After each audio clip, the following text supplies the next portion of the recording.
Bonjour, bienvenue sur la construction du réseau de Wessenheim et de son extension. Aujourd'hui, une vidéo un petit peu particulière où je ne vais pas travailler ni sur le décor, ni sur l'infrastructure, ni sur le câblage.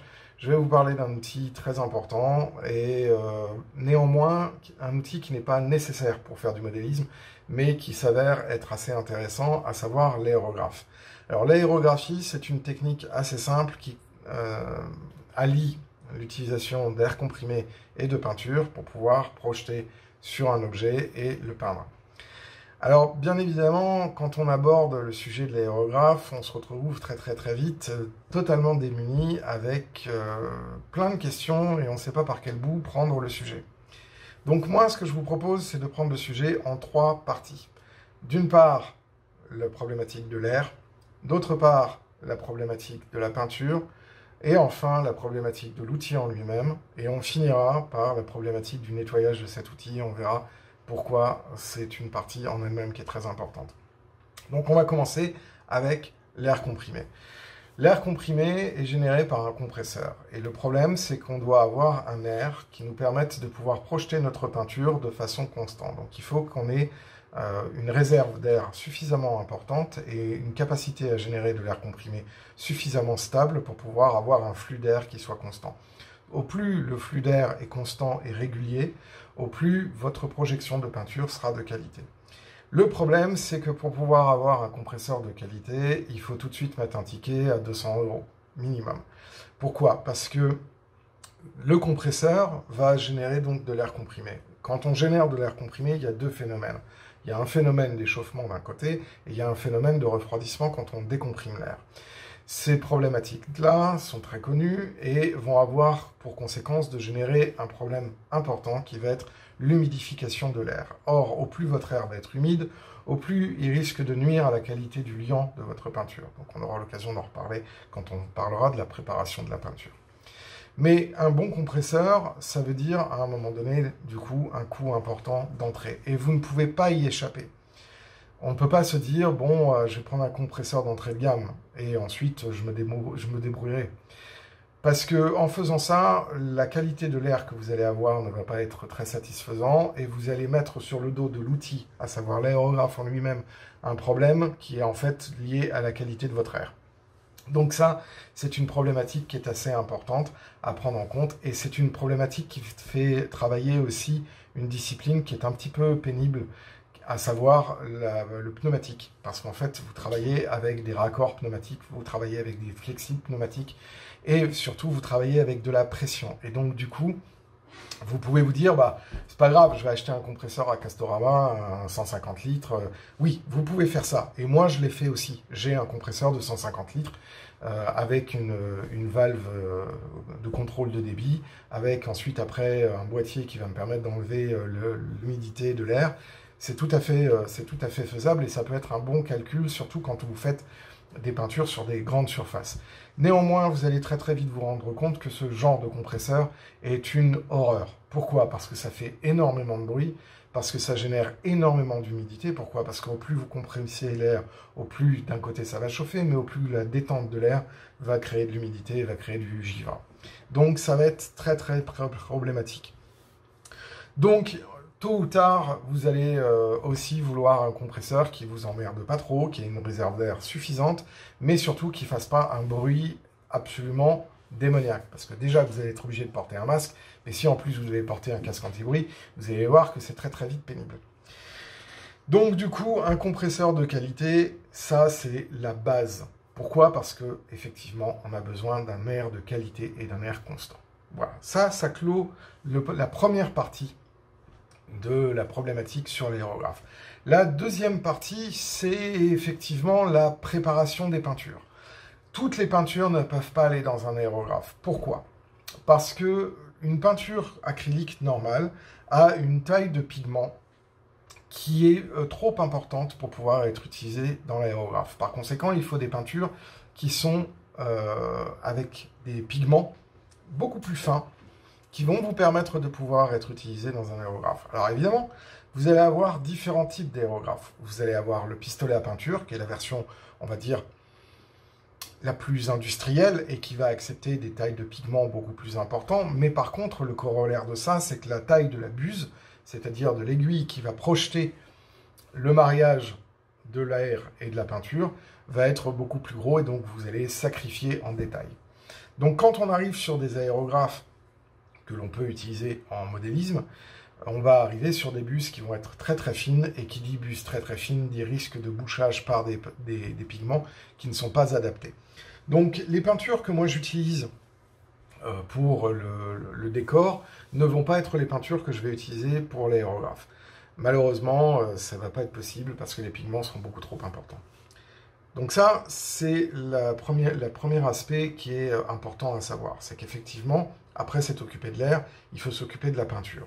Et une peinture en aérographe, elle a besoin d'une préparation particulière. D'une part, elle doit avoir des pigments adaptés, et d'autre part, elle doit avoir une fluidité adaptée. Une peinture trop pâteuse va être incapable d'être projetée dans de bonnes conditions et va faire des pâtés, et une peinture trop diluée va faire des coulures. Et donc, l'objectif, c'est d'avoir un film qui soit cohérent et pas des pâtés ni des coulures. Donc, la préparation de la peinture va vous demander beaucoup plus de temps, et ça va vous demander aussi des outils. Il va vous falloir beaucoup de petits pots pour pouvoir faire vos dosages et faire vos peintures. Il existe des peintures prêtes à l'emploi pour l'aérographe. C'est vrai. Mais vous allez voir que ces peintures-là, d'une part, vont vous coûter très cher, et d'autre part, vont pas forcément être très satisfaisantes dans tous les cas. Il faut savoir aussi que certaines peintures se projettent beaucoup mieux que d'autres.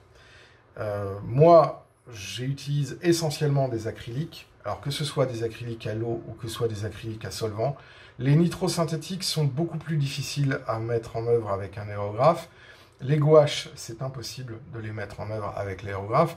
Et les énamelles sont intéressantes, mais sont très dangereuses à être projetées à l'aérographe, parce que, comme je vous le disais en introduction, l'aérographe, c'est le mariage de l'air et d'un fluide. Et donc, du coup, ça va créer des micro-gouttelettes dans l'environnement. Et du coup, ces micro-gouttelettes d'énamel, vous allez risquer de les respirer. Donc, ça va vous obliger à utiliser ce genre de choses.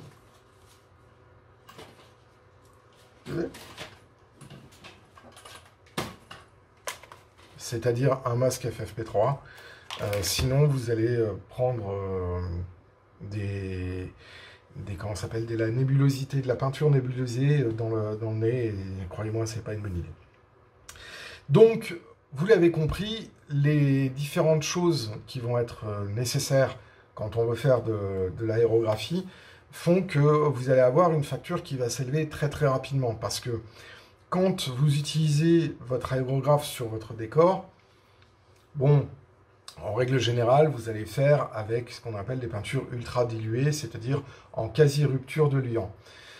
J'aurai l'occasion de vous en reparler dans une vidéo bien particulière par rapport à ça. Mais par contre, quand vous peignez des petits objets ou vous faites des patines sur des wagons ou des locomotives, vous allez avoir besoin d'un matériel annexe assez important, à savoir notamment la cabine à peinture. Et donc, c'est le deuxième outil qui va vous demander un investissement important. Donc, le premier outil, c'est effectivement un compresseur.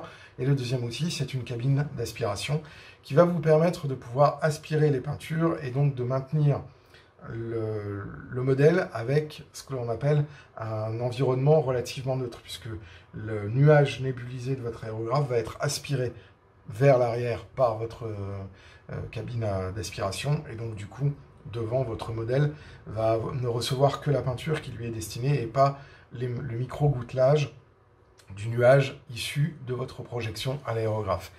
Donc ça, c'est le deuxième outil qui est important, surtout quand on fait de la patine sur des petits objets, ou de la peinture sur des petits objets. Ensuite, après, le troisième outil important, c'est l'aérographe en lui-même. Alors, vous avez deux catégories d'aérographes. Vous avez ce qu'on appelle deux grandes familles, en fait. Vous avez la famille des simples actions et vous avez la famille des doubles actions. Qu'est-ce qu'un simple action? Qu'est-ce qu'un double action? Un simple action, c'est relativement simple. Vous avez une gâchette, et quand vous appuyez sur la gâchette, ça ouvre la vanne d'air, et ça va entraîner par effet Venturi la peinture sur le modèle. Le double action, c'est une gâchette à deux niveaux, c'est-à-dire que d'un côté, vous allez injecter de l'air, et ensuite, la pression sur la gâchette va ouvrir le réservoir de peinture. Alors que ce soit une peinture par aspiration ou une peinture par gravité, c'est à peu près la même chose. Mais du coup, vous allez pouvoir régler à la fois la quantité d'air que vous allez projeter et à la fois la quantité de peinture que vous allez projeter. Il n'y a pas techniquement de solution dite pour débutants. Généralement, on nous dit le double action, c'est plus délicat à utiliser que le simple action. Non, en fait, c'est vrai, mais c'est pas totalement vrai. Le simple action est très intéressant pour l'utilisation de certaines techniques où on sait que l'on veut un film constant. Notamment pour les petites patines, moi j'utilise un simple action. Par contre, quand je veux des choses qui soient plus élaborées, là effectivement le double action est beaucoup plus performant. Mais quand je fais par exemple un film de crasse, j'ai pas besoin de sortir un double action. Je sais que je vais avoir ma peinture et ce dont j'ai besoin, c'est d'avoir trouvé le bon débit d'air et la peinture, elle arrive de façon régulière. Donc, il ne faut pas se dire, je vais acheter d'abord un simple action et puis ensuite j'apprendrai un double. Non, en fait, ça dépend de ce que vous allez faire. Les deux sont au même niveau de technicité. Souvent, il est indiqué que c'est beaucoup plus délicat d'utiliser un double action. Non, si vous apprenez à utiliser votre double action dès le départ, vous allez réussir à le maîtriser. Bien évidemment, la problématique, ça va être que le prix d'entrée ne va pas forcément être le même. Et là, on en arrive sur un sujet qui est très délicat.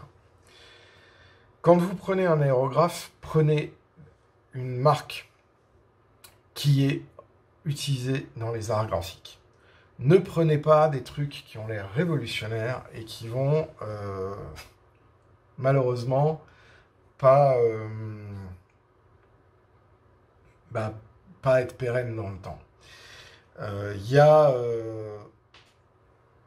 3 marques qui sont utilisées dans les arts graphiques et qui, j'ai envie de vous dire, vous pouvez investir les yeux fermés parce que vous trouverez toujours les pièces détachées et vous trouverez toujours ce dont vous allez avoir besoin pour maintenir une utilisation optimale.